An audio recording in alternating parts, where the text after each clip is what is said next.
Let's go. What's up? Good morning. Good morning.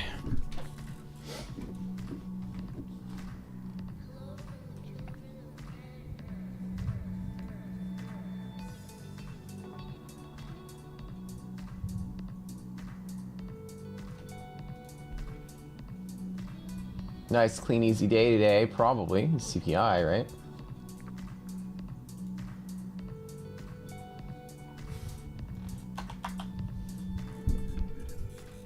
Coming in slightly as a beat. The market sold a little bit off of that news. All right, let's get started.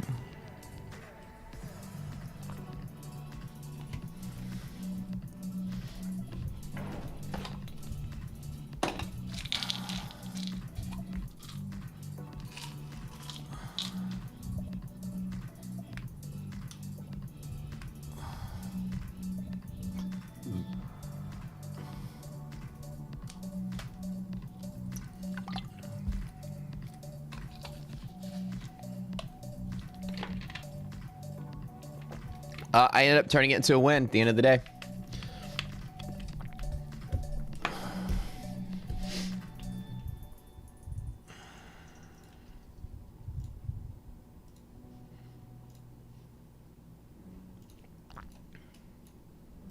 Yesterday's trade was down a little bit, and then I did a little scalping, loaded back up at hedge pressure, and then rode it to the top.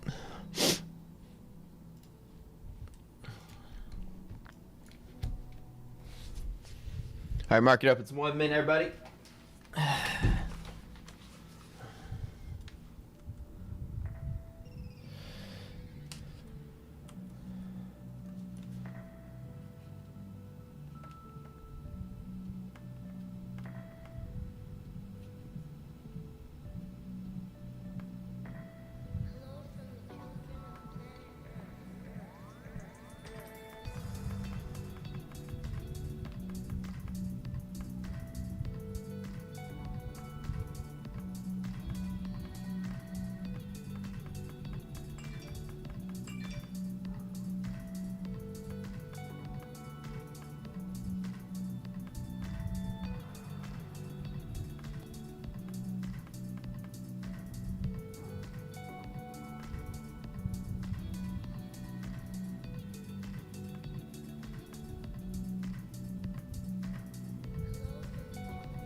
All right, I have a good feeling about today.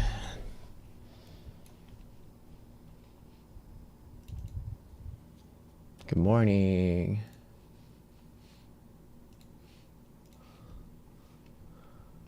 All right, we open pretty soon. Let's see what we got. And we dipped down on CPI, so.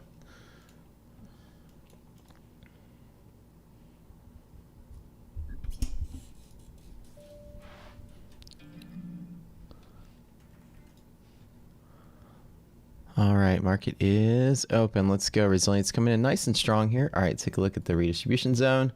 All right, I'm going to trade from the bottom. We're inside the box. I'm going to get a hot second to play out.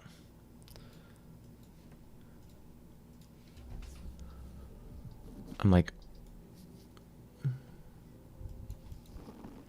positive, positive. Those are both good. We're at the middle.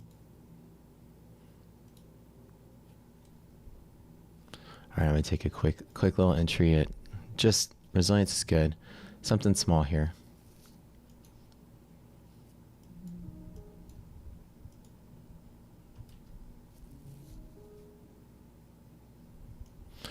Same as yesterday. Pull long up.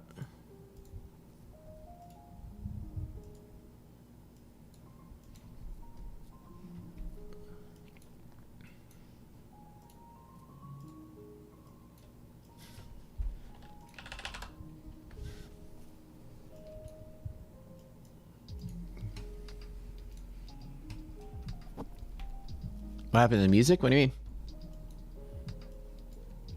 Oh.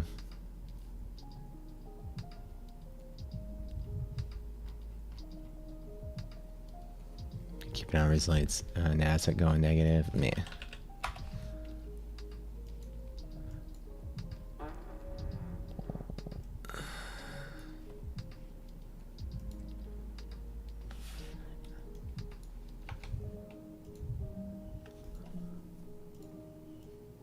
Oops.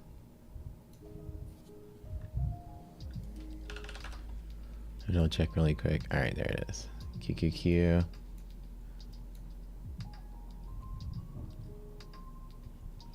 It's fine.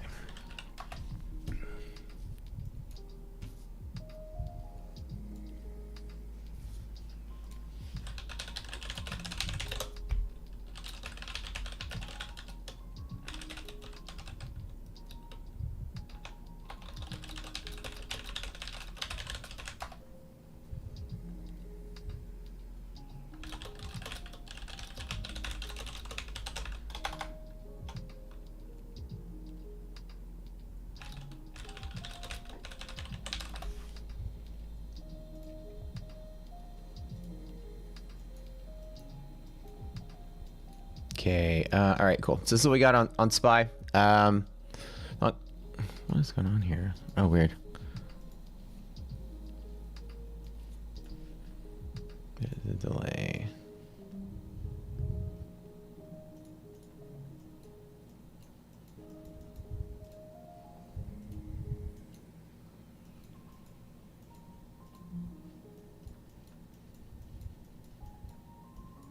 All right. Let's go here really quick. Let's draw.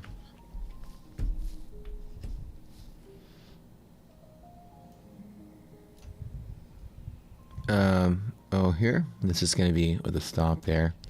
Upper DD band. Same setup we've had like the last 4 or 5 days. So to keep an eye on res closer to 0 like this. DD still positive, looking great. So I'm gonna add up right in here.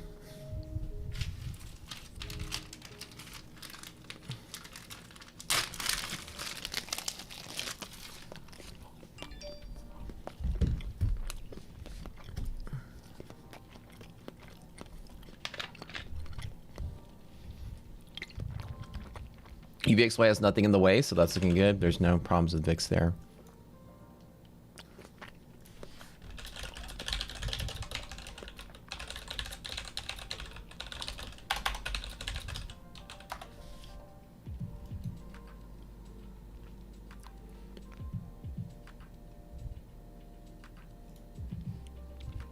I'm adding a null up in here.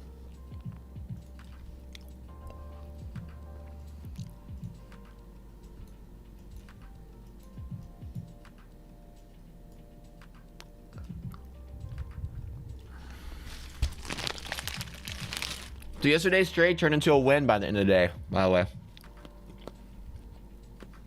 You guys remember, yesterday kind of looked like that.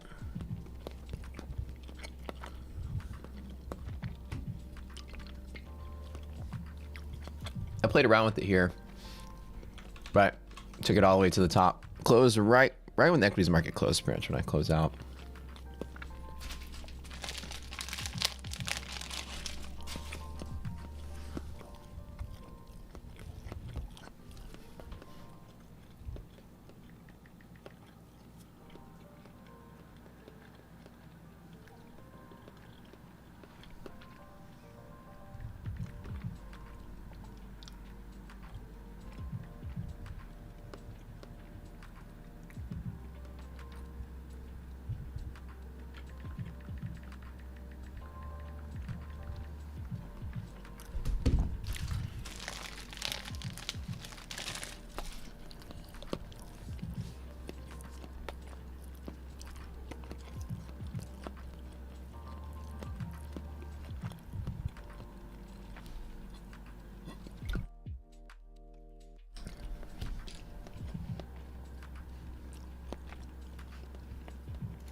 A lot of times on these CPI days, when you get moves like this, because we had CPI start out today. When I smash that like button, friends, y'all do that really quick for me. I love y'all. I'll eat my breakfast while I'm waiting. Let's get that ratio up. Go.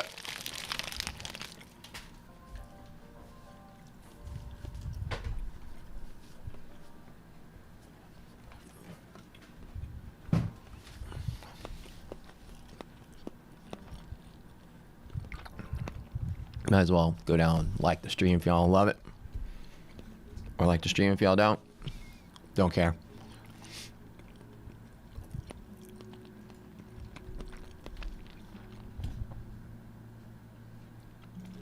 Yeah, after 2 p.m., it just went random. The randomness sometimes goes in your favor. It's random, right? Commit to the trade, set my risk and reward. That was it. Oh, I let you smash it once. Dang. Okay. You know, like, yeah, so yesterday was good. Still on the streak. So fundamentals today, super quick. I won't bore you guys too much. CPI came out. Core CPI came out, kind of a wash. Month over month came in slightly higher, but bad news is good news in this environment. CPI looks bad. You know, obviously, that's noise. If the CPI does look bad, people are going to assume the Fed is going to be more aggressive.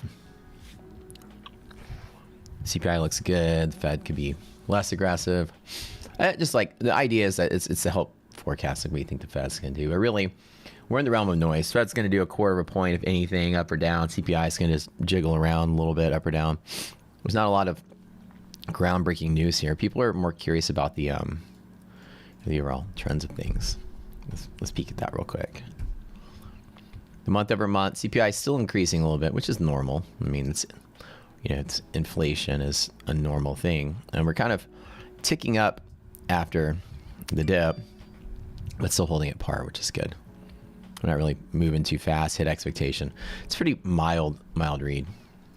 I just get worried because like sometimes these CPI days that like look like this end up being the days that just ultimately like destabilize and kick out. Now again, I'm not going to speculate on anecdotal evidence like of what you've seen before, the way it feels, but I'm going to take all my indications into account. So that's rather than 0. You guys, by the way, make sure if you haven't checked out the Rocket Scooter Spectacular sale event, if you've never joined our program, this week, next, we're restarting our boot camp and refilming all the videos, all of them, with the new platform features. So we're going to go through we're going to replace all the videos we have right now and redo all of them one more time. I'm excited about that. And so you join in for $20 a month. You can hang out for an entire month. Well, $20 for the first month. You can hang out for a whole month and go through all these things with us. What am I looking for?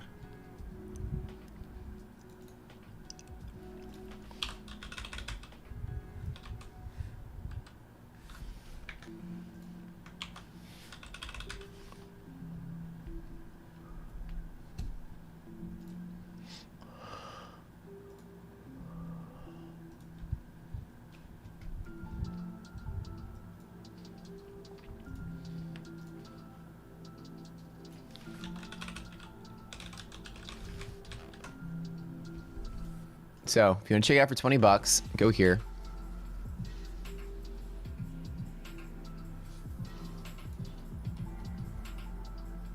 This is what I'm looking for my trade.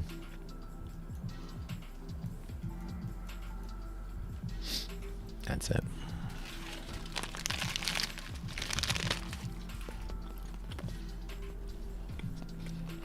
But that's not good.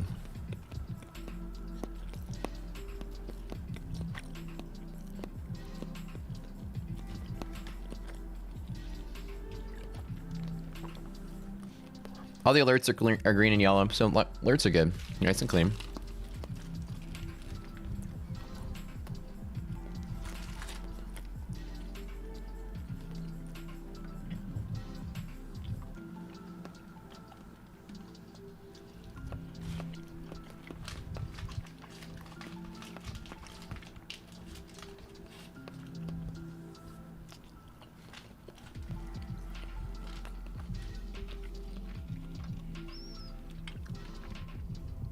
It's like the fourth bull long up we had in a row. Day after day after day.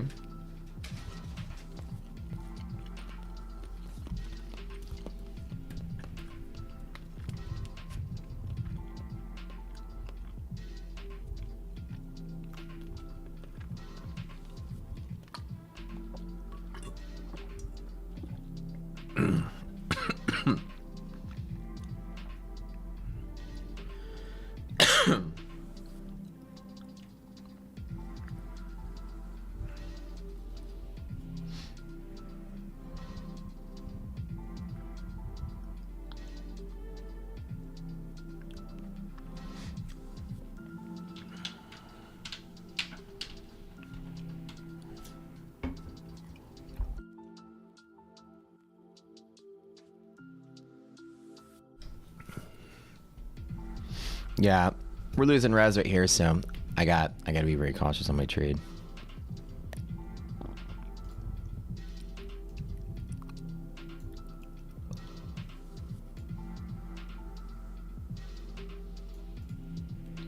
So if we lose hedge break, IWM, QQQ, probably SPY, possible hedge break. So we can call it if it loses. What I do is if I X out and then I can be done. Yeah, res is less than 0, so it means we're down to the bottom of the box, rejecting the box. So any bounce to there, I'll probably close out. So this is the hope that we stay here. I'm gonna get there. I'm gonna make another decision.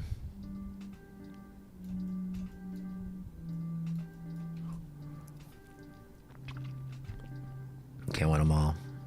Oops.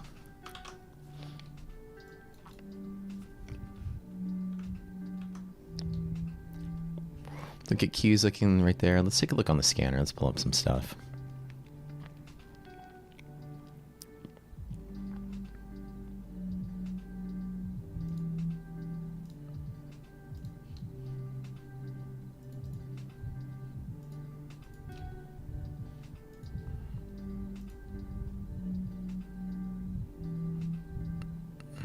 QQQ, bull long up at hedge pressure, IWM, same thing, right on the edge there. So let's watch this. Yeah, res is looking a little booty today. Let's see if it saves itself. You think flash crash today, dude? Why do you think flash crashed today? Why do you? And you're yelling at me to sell. Where do you even come up with this stuff? Probably selling, probably not the most terrible idea to get out of the trade, but flash crash a little drastic. Some big prints printing.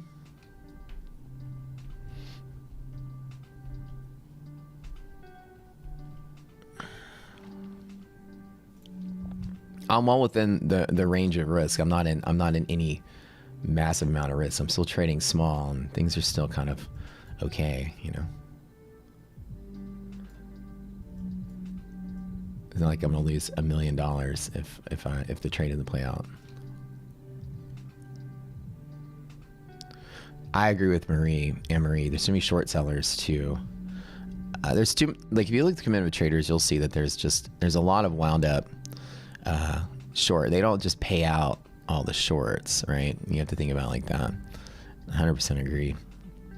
I might be wrong on the trade, but my risk is really small, right? You just have this accumulated net short position. This is the TFF report on the S&P futures, right? You're sitting right here below 0. And as a matter of fact, the shorts historically, at least over the course of the rally, have still been covering, right? There's enough shorts covering to float this from crashing. Especially when you have, like right here, this is the asset managers are selling and the shorts are covering. You have sellers and buyers meeting each other. Market's very liquid. Liquid markets don't necessarily crash. Liquid markets actually consolidate. So probability of a flash crash. Now a sell-off day, yes, but a crash is a different story, right? Like we could sell off today, sure, right? This could turn bad. We could sell off. We're probably gonna lose this trade, and that'd be a big deal. Not saying like it's a bad opinion. I'm just saying like crash is I would say that's not the right word to use. You could say like sell-off day. Crash should be like a complete absence of liquidity, right? And the selling just finds no buying. That's what a crash. That's what causes a crash. So like a crash is just the market has no bid and it just falls. And the market has plenty of bid right now. There's buyers everywhere, right? So it could be a sell-off day. I'm not arguing with you on that, but use the word crash sparingly in your trading diet. There will be no liquid. Well, historically, this year, as the market has been extremely liquid still, right? Just because people are selling or buying, you're right. It could be a really bad sell-off day. Usually, these CPI days like this happens a lot. Like you'll see that days like this can happen. I'm not going to get caught upside down the whole way down, for sure. If I'm wrong, I'm gonna be wrong very quick. We don't get some reprieve here, and it does not look so good. So I might actually start closing a little bit of this out. Monthly maps looking stronger the next couple of days. You're right. Still looking somewhat decent as you have bull side support strengthening, bear side support weakening. You still have that squeeze mentality still sitting here. So if this is the sell-off day, I would be very probable that tomorrow would be the recover rally from it. The market still wants to go up. Yeah, that's what I feel. But you're right. I mean, like, I'm not like debating your opinion. That could probably sell off. That could be what happens. All right. Okay, everybody. So yesterday, right, my trade was underwater a little bit, and I ended up taking it forward and winning. So this is a little scary. Resilience less than 0. It's not looking good. Now resilience is just pivoting off of the box right here now. So now this is the resistance for the day. That's no good. For me to even get a trade, I need res greater than 0, which it's not, right? I need to pivot to the box. So right now we're kind of stuck in here, which I don't like, which I'd like to see that. And then I can reevaluate the trade to cancel. And if it just flushes me and I just stop, then it flushes me, I stop. My first loss in the week. So, and it's not looking good. So I think the idea is that people are just needing a reason to justify taking some action. CPI is neither good nor bad. It's not showing signs of decline. So people are, on the surface level, you always have to think a couple layers to why people move on certain things. Well, on the surface level, CPI did this all year during the rally, and then it's ticked up and is doing that. So on the surface level, the average human would say, well, inflation's going up, Fed's going to raise rates, and then therefore the surface level is bearish. And I don't think that's really what's, like there's always layers to that. I always like to say the surface level is the first thing you learn after like a week of learning trading. You're going to think like, okay, and that makes sense on paper, but reality mechanics of market are a lot more complicated than just surface level stuff. People already price that's their expectations in. They don't necessarily react more than they plan and do something before it happens. So usually this is just, dealers searching for liquidity. Where buyers and sellers going to be at? There's maybe no buyers on that news, so they're lowering the price to find them. May not be sellers. They're just maybe no buyers, and maybe just a couple of, maybe the news is somewhat bad, so they're getting ahead of any action. So right here, not a good trade, not a good setup. My only last hope, which I hate the idea of this, is that there's the DD bounce there, which I'm in my head. I'm like, okay, do I want to lose another $500? I mean, close to $500. So I have to understand my overall drawdown is going to be a certain amount for the trade I want to make. Now, again, from here to there, I hate being in that boat. NASDAQ has its bull zone bounce quicker, so we might by proxy have S&P pivot a little sooner. I might take another $200 of heat underwater. It's good to always keep record or keep track of what you're doing, how much you're willing to lose. We have a couple of mechanics here that I hope can keep me alive on this trade. You float off of this, right? Float is hopefully going to be something that's going to give me some support. At least I can close out with the lesser loss. If I'm wrong, the market is not looking to recover. So we piece it all together. I can immediately tell you, where resistance here, where's support here. Am I comfortable being upside down to there? Yeah, it's not bad. It's not great, but it's not going to kill me. All right, what are you guys doing? Do you know how to determine when to stop? I have a one strike minimum rule. I have a one minimum. A rule of thumb, I always start off at one strike away, and then I'll move it closer if I need to for the risk and reward. So, for instance, as if you have nothing else to go by, one strike would be it. So 435. But I also then analyze around at what's going on and go, well, That's also another support. So let me drop it down just a little bit, give it some room to kind of play at my bull zone support, right? If the travel is like 5 points, I'm not going to use a 10-point stop. I would use, it has to be more reward than risk. So I'll do that. So maximum stop is 1 point, 1 strike distance maximum. That's a great question. That's my rule. If this is linked to a platform or how it's used, you mind explaining a bit more, Mar? Yeah, absolutely. So we have a suite of tools that we created that look at the options landscape, the entire market. So any ticker you type in, any stock, we read the options. And the options data, we can actually determine zones like bull zone, bear zone is where there are it's without going all into the technicals of what's being calculated here. It's that if you were to divide the market into where the bulls mostly are and the bears mostly are, as people buying SPY, we're using the options that we believe that market makers are holding on the other side of the trade of SPY. An example, I buy SPY shares, someone shorts SPY shares to me like a dealer, because I buy a lot of them. The dealer's gonna go out there and fish some calls from the options market to hedge their short against me. So it's like the casino's insurance, and we're looking, we have ways of sniffing that out in the options flow. And so with that data, if all the dealers have their call insurance here and their put insurance here, then all the bulls are basically risk on there and the bears are risk off there. If you were to split it, to find that split in the middle, where are the bulls and bears? So because of that, we can see where like we're selling off in bull territory, so the market is still bullish-ish. These hedge pressures have to do with the gamma balancing of the sold options from the other side of the coin, the people that sold the insurance to the dealers. The options writers, they have a gamma balance here. So when you get hedge pressure, this is a high volume pivot. So high volume pivot. One of the highest volume pivots of the day is this blue line. Anytime you touch this blue line on anything, you're going to see high volume activity, unusual flow, unusual order. So the neat thing about hedge pressure is just a massive, predictable high volume pivot. You piece them together, you can say, bull zone support pushes up, bear zone support pushes down, hedge pressure pushes against itself.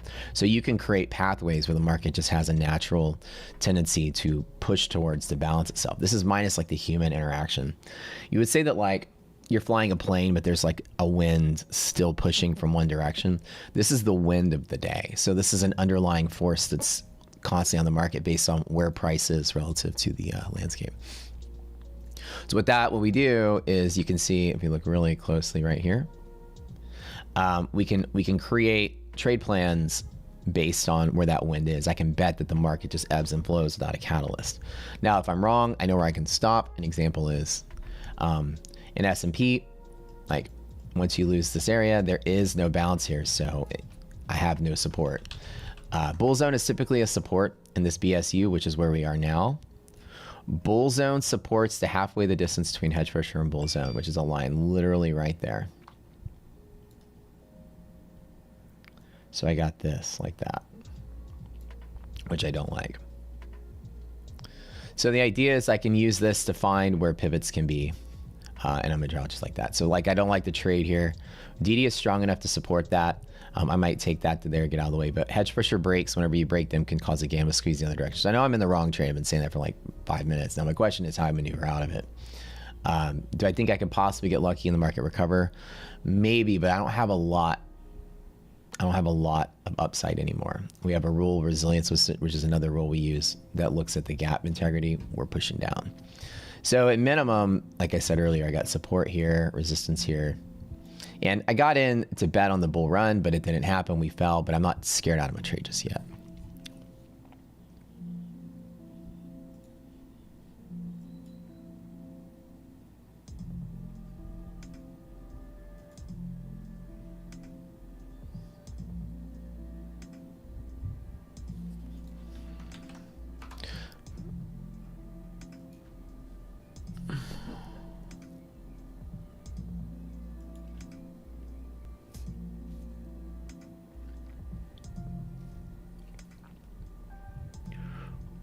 And that makes sense regarding orders. Is the platform linked or how you place trades?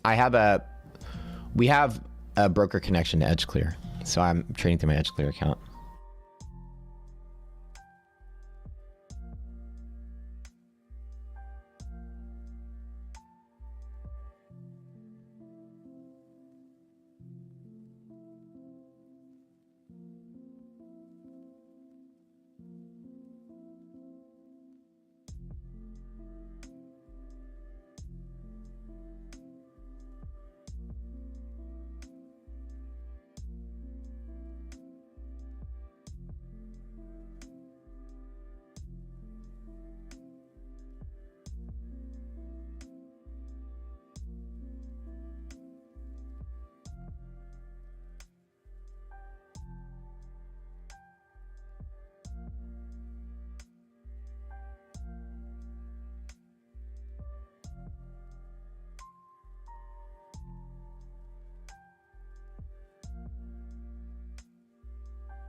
So yeah, unlike the trade that I'm in, and unfortunately it's going to be probably a loss, but that's okay. But the thing is, do you see how when I'm trading, it's perfect control no matter what? When I'm wrong, I know what I'm wrong on, I know how much I'm going to lose. I'm kind of like, okay, I'm in the range of making 1,000, losing 1,000. That's kind of like where I'm kind of trading right now. So I'm not taking abnormal amounts of risk. I'm not freaking myself out just yet. I'm likely going to get lucky to be able to close there. That's what I'm betting on. Just to continue to plunge through here without a bounce is the rarest of the rare. So if I can turn this into like a $400 loss, that'd be acceptable. So let's see if I get that bounce really quick. Is data included? So yes, so, well, your equities data feeds are included. If you have a futures account and you connect it with EdgeClear, you connect it here, you will get futures data tunneled through and you'll be able to trade. So you have to get your data through them though. That's the one caveat of futures is that we don't supply futures data to you. You tie in your brokerage account and then they tunnel their data to the platform. So this is the best I'm hoping for. That's it.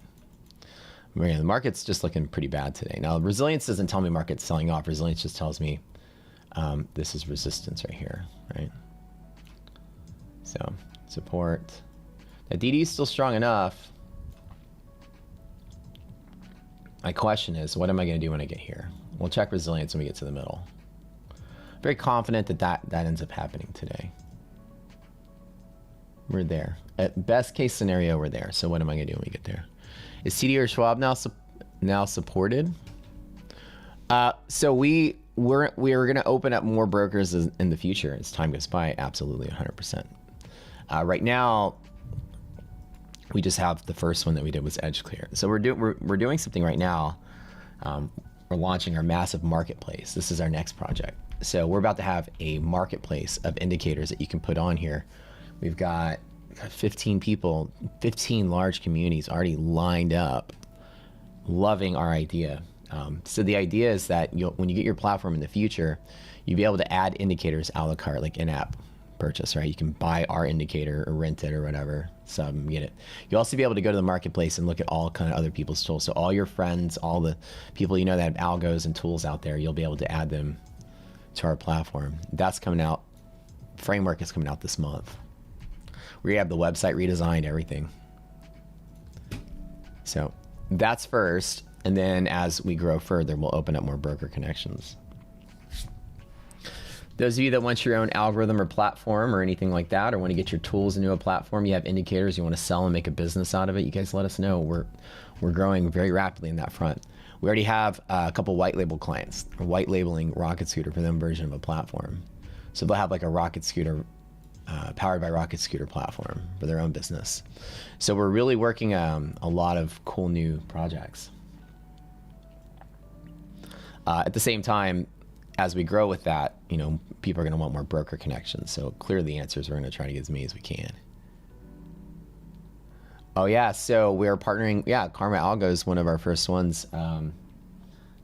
We're building a trading platform for Karma, which is dope. I'm a big fan of his. He's a cool dude. He lives in my town too. He's a really awesome guy. Yeah.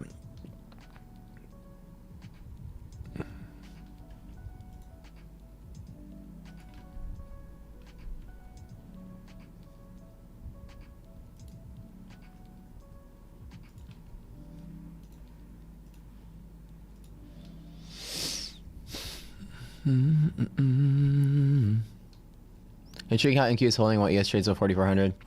Right, it's gonna be a psychological day, 4,400 ES. Nasdaq, like literally, it's weird to see the S&P and Nasdaq divergence. We have an index divergence rule that says if one is greater than 10 and one is less than -10, then this divergence rule turns yellow. It tells me to be cautious already. Now, when the divergence is bad and S&P is the bad one, that's not good for the market. Usually Nasdaq will be worse than the S&P, like sometimes, and the S&P just keeps the market floating. S&P being more diversified, it's able to, you know, if people rotate out of tech and rotate into energy, the S&P will hold flat, but the Nasdaq usually plunges. So you'll see divergence a lot of the times happen when the S&P is good and the Nasdaq is bad. But today, to see the S&P worse than the Nasdaq, that's not good at all. What this means is that all the stocks are selling and tech is trying to save us. The other way around. Not good. Let me look at the TLT, the 20-year. All right, let's go. Again, this is my support, so let's cross our fingers and hope if I lose a grand today, I'm out. A grand, that's okay. TLT also has support at bull zone here. Similar support. But these CPI days just can be kind of a crapshoot sometimes. Again, I feel slightly, I don't like the trade, but I don't feel extremely scared right now. I hope that we get the float push us at least to there. That's what I want to do. So you get the bull zone supports the DD roll. At least I'll get a bounce there. We'll see what happens in hedge pressure if I get that. That's my new setup here. I just want to put any more risk into the trade, so. Energy, yeah. You know, it's energy pulling things down today. We can pull that up in the sector.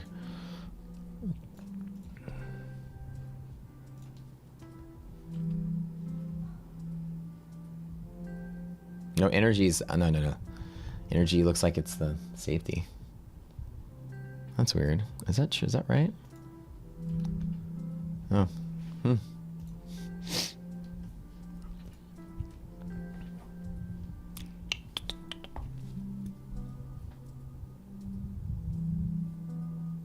Oh.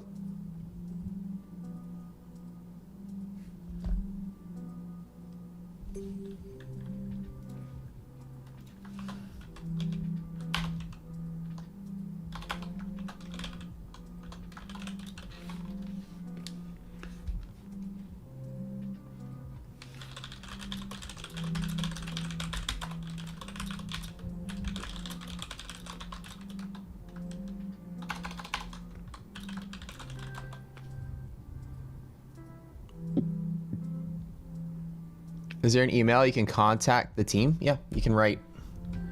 Here, just rate me.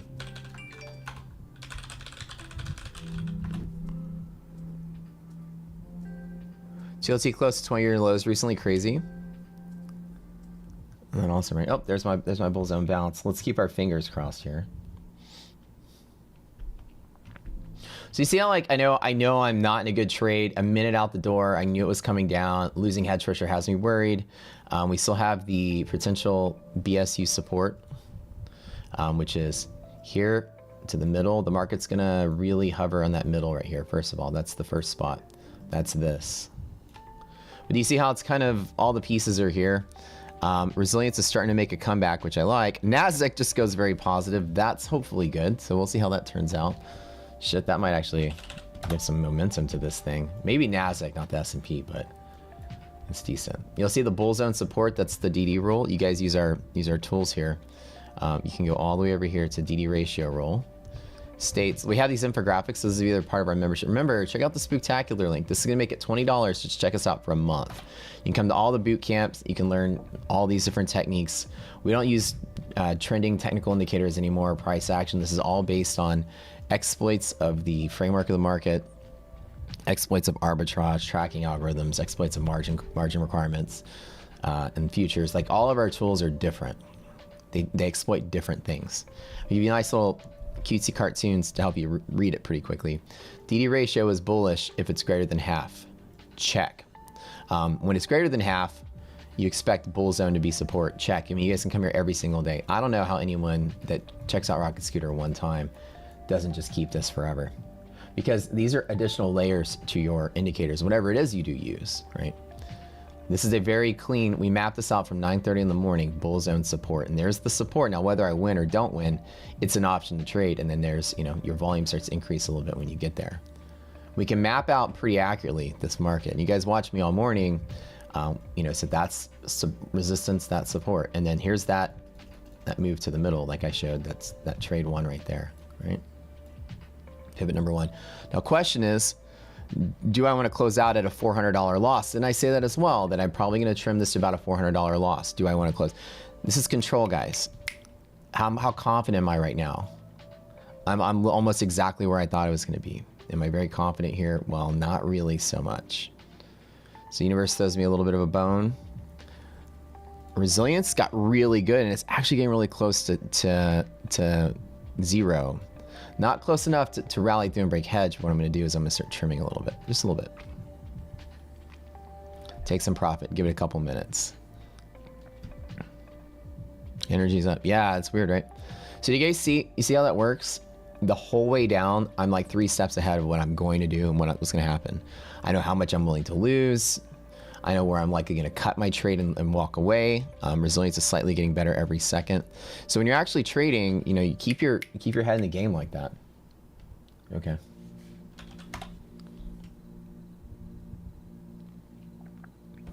Hopefully y'all are impressed. Even though I'm losing a trade, you can see how it never loses my grip. I love you, MK's like maybe flash crash today. And we don't use, you know, we say, well, you know, I have support there, resistance there. At the start of the day, if res was positive, I wanted to support there and res goes negative. So we lost that trade.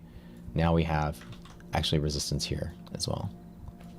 So this is resistance, that's resistance. I know that I'm wrong. I don't panic. I could have had a stop 1 point below here, which was where I was thinking. But then it's at the bull zone, which is a support, so I decided to give it a little bit more time, which recovered $400 of the loss.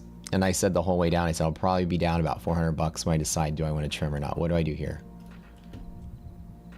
And that's what you want to do as a trader. You never lose sight of what you want to do. Now, you can't get this kind of control with technical analysis out the door. You don't know where support and resistances will be, where high volume pivots are if you're just using indicators, but I do. That's the difference here. How you make money is you make your plan, stick to the plan.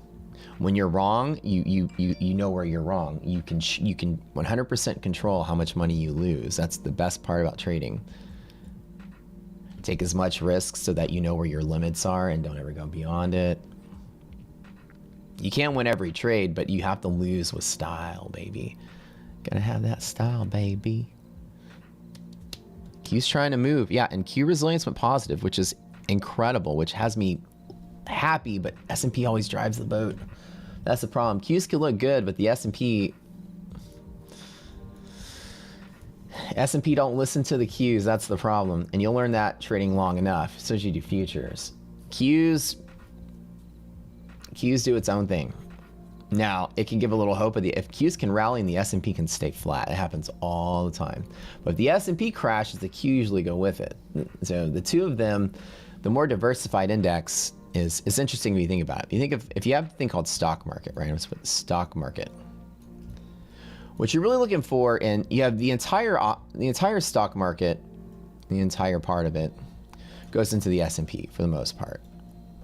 At least the important top 500 companies. Now, a small fraction of the stock market goes into the NASDAQ. So if somebody trades and they dump one stock and buy another stock, the S&P index will see that. If somebody gets out of a stock that's in the NASDAQ and jumps into a stock that's not in the NASDAQ, like if somebody moves their money from this side to that side, like an instance, let's just go banking, right? Finance. Let's put tech, okay? I'm gonna put TEK.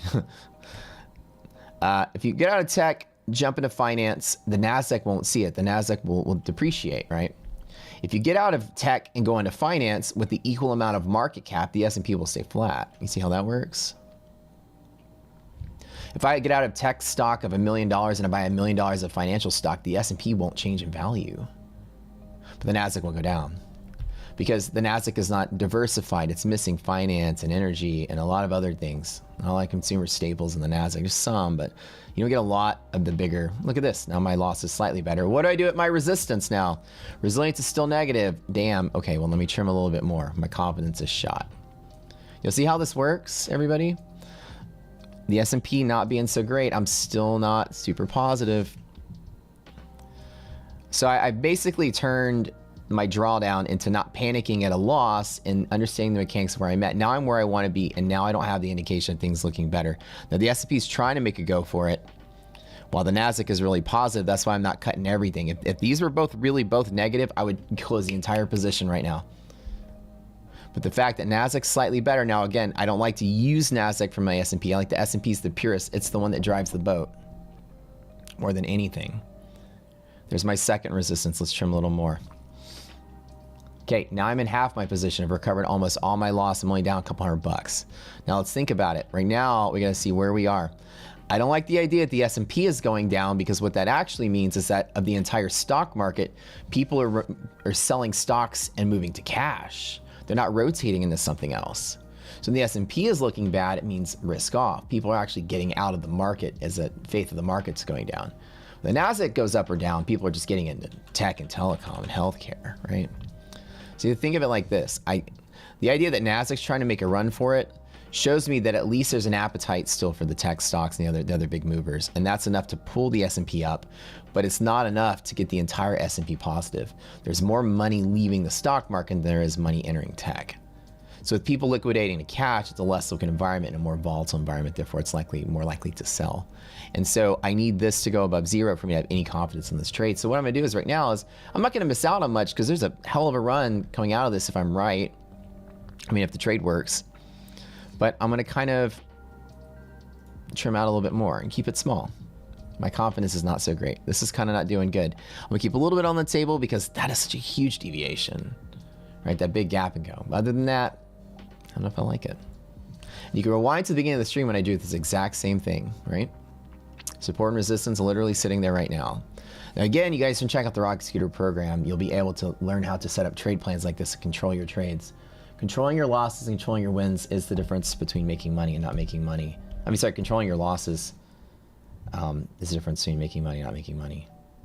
If you're not constantly aware the whole way down where you're going to get out, what you're going to lose, that's the problem that most traders have. You have no sight on where support is. Some people see these red candles and decide to short it. I see this as an opportunity to long. If I wasn't in a trade, I would have longed right there and closed out there. I would have taken that scalp, right? Stocks the Rocket Scooter? Yeah, absolutely. So let's pull up something in the middle. Let's do Tesla. Let me make this a little bigger here as well. Let's put this over here. Put this over here. You say Tesla? Okay. So what you do with the stock, like for example, you get a lot of information with the stocks. It's very good. Hold on 1 second.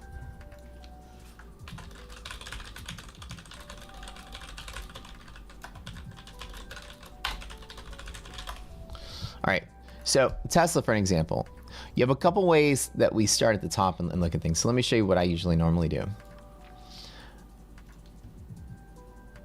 Right, you're gonna know, like, Tesla's in the consumer discretionary category, so you have XLY. Okay, so firstly, what I wanna do is I'm gonna check out the XLY before I even look at Tesla. You and I both know we just have a feel for the S&P. The S&P's kind of range today. Let's keep that in the back of our mind. Now let's do the same thing on the actual sector that Tesla's in, right? And Tesla's in some kind of like no man's land. There's no actionable pivots nearby, or sorry, XLY. So let's just scrap that because I want to see if I can look for clues in the sector itself. The sector is going to bounce and then stock might bounce as well. But kind of like no man's land on XLY. The S&P is kind of range bound. Okay, let's analyze Tesla. Tesla is a bull long up with hedge pressures at the same spot. So Tesla, this is the open price, this little black dot, and this is the bluest support. So open, bluest support, back to open. This right here is a scalp trade on Tesla. Any support after open, it goes to next resistance, which is usually like a gap fill or something. Let's see if we can find that. Oops. So Tesla's got a support very similar to the same spot as the S&P. It's going to probably trade along with it, right? And we have no immediate gap fills on Tesla. I don't see them. Or gaps to be filled, sorry. Maybe there. I'll have to go and double check that. For upside targets in case there's a breakout. I have a couple of these.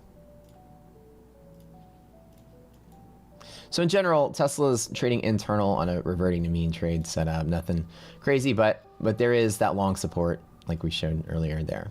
So I would load up a stock. Normally with the stock, I'll understand what the index is doing. I'll check the sector and then make a run on the stock. Like Tesla's 1A trade off of open support is what I would long. See, there's that 1A bounce, there's that 1A bounce, right? Support at open, you're gonna see that there's that push there. There's some scalps there.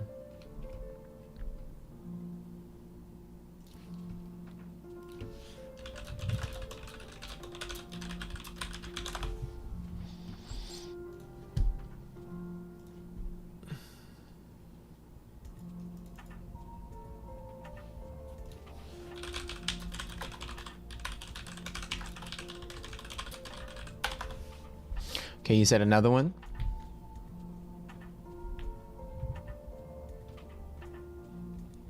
NVIDIA. Hold on one second, guys. Hold on.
Sorry about that.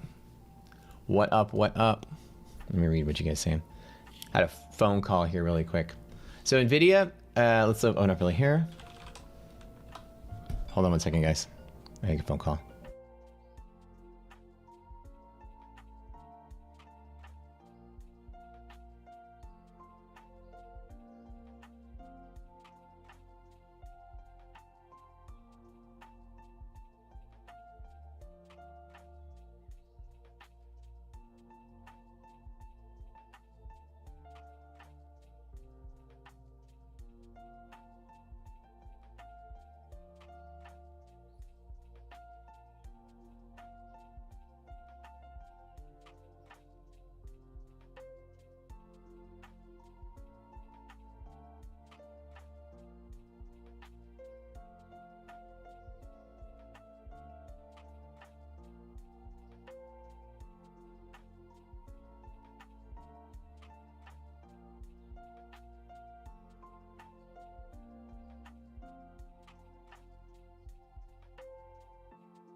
Give me a second, guys.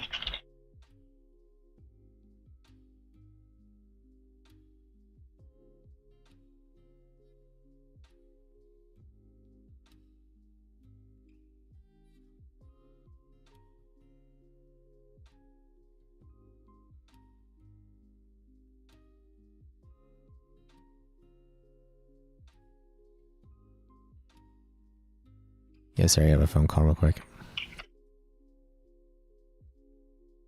It's really pegging that 4,400. Oh, here it is. Okay.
All right.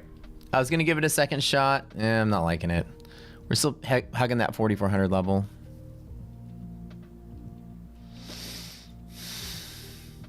I was giving it another shot to go through. It was starting to look a little better, but trimmed out a little bit, put a little bit more on the table, half the risk I had earlier. No, I had a phone call. Sorry about that. Questions you guys have for me?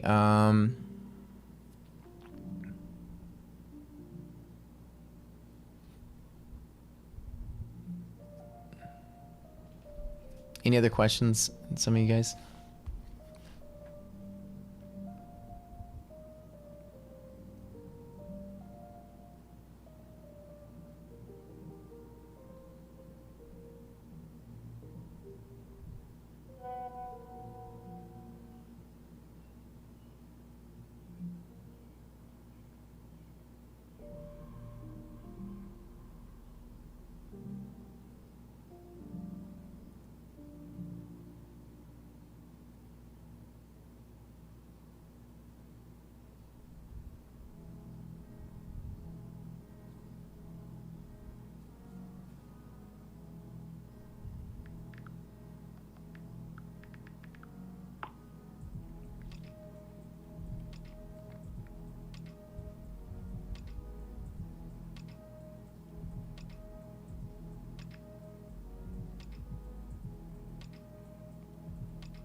It's not really giving me any love here.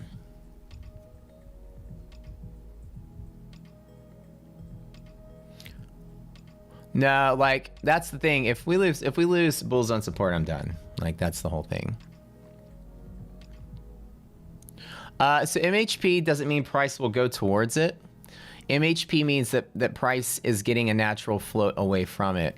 And MHP does move closer to price when you get closer to expiration. I don't like that we're not getting any momentum here. Off of this. And we still have that resilience here, that's resistance. So it's not really that good support, risk to reward. So what happens is MHP actually comes closer to price. They drift towards each other. Because they're kind of like the market's like circular like that. Like the changing in price of the underlying changes the price of options. People shift their options, which shifts the stock, which shifts the options. As everybody's hedging themselves, they kind of draw towards each other. If that makes sense.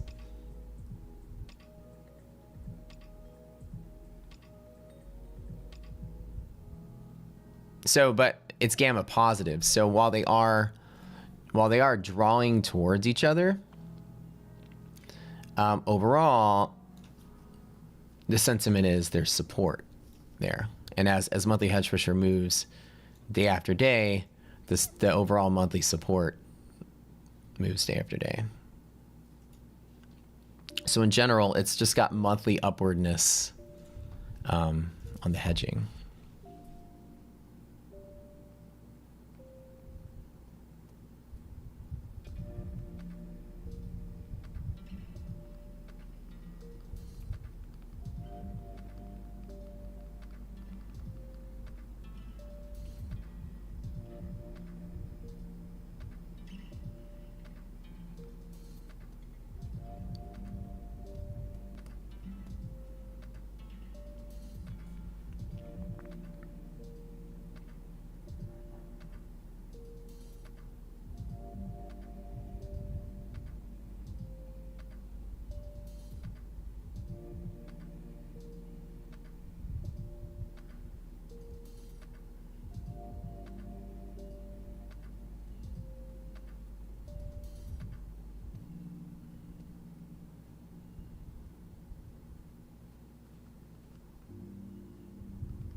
You see how like in general, over the course of the month, it's just like finding support.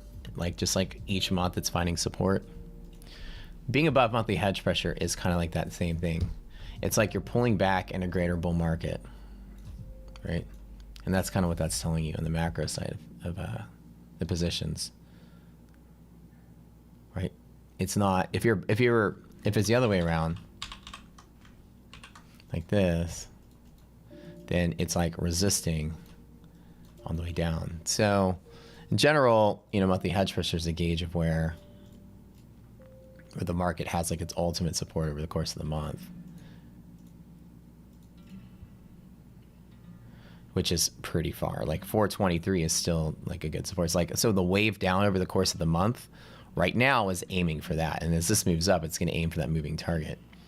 So if a flash crash were to happen today, it would find the monthly support there. And then the next day, maybe monthly's there, and there's the support. The next day, monthly's there, there's the support. The support gets tighter as you roll into expiration. So in general, it's still like a greater bull market, everything is pretty good on that.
think I'm just going to close out and call it a day. All right. Let me turn that to a small loss. Not going to get anything I want out of this, I don't think. If we break hedge pressure towards the end of the day, I'm going to watch it. I'll take another long dive on hedge pressure if this market starts to recover. I don't want to commit to this anymore. I'm just going to kind of walk away, call it a day. So we will see you guys later. Any questions you have for me? If nobody else has, how does market secure fare on the smaller cap stocks? It's the same thing. You actually have a little bit of a better read on small caps here than you would with technicals. An example, I don't know, give me a small cap stock. If there's options for it, we should be able to have hedge pressure, monthly hedge pressure. What you'll see is that when small caps break through hedge pressure, that's the big blast off. So like if you're trading a stock, like a penny stock, and it breaks hedge pressure to the downside, you're going to get out before everyone else does. That's kind of the goal of this. When it gets that gamma sell off, that's when you get out of the way. On the contrary, if it's bumping against monthly hedge and then it pops up, because the hedge pressure is going to depress those penny stocks towards 1 and 0. And once you break through monthly hedge, that's where that momentum comes. So you can set up a scanner for monthly hedge breaks for penny stocks, and then you got your runners. We're kind of sandwiched between here and here. I'm going to take a definitive breakout, or if resilience starts to do a little bit better, I'm just going to kind of call it. I do still feel bullish-ish for the day, but I just don't. I don't have any hope that it moves really fast. 30's pretty bad. 17's enough to keep us rescued, but I'm going to kind of sit out on this one. Yeah, so if there's options, we'll have the ability to do that. All right, we'll see y'all later. Make sure you check out the Spooktacular coupon. So you come for 20 bucks for a month and just see what it is we do, and come through the boot camp. You can go through the training and teaching kind of all these tricks. You watch me trade. Had a little bit of, took a loss, but there's control the whole way down. You get to see me migrate and play with my position a little bit. That's kind of like that's what you want to see when you're trading. You want to make sure that you have, breaking hedge pressure now. I like it.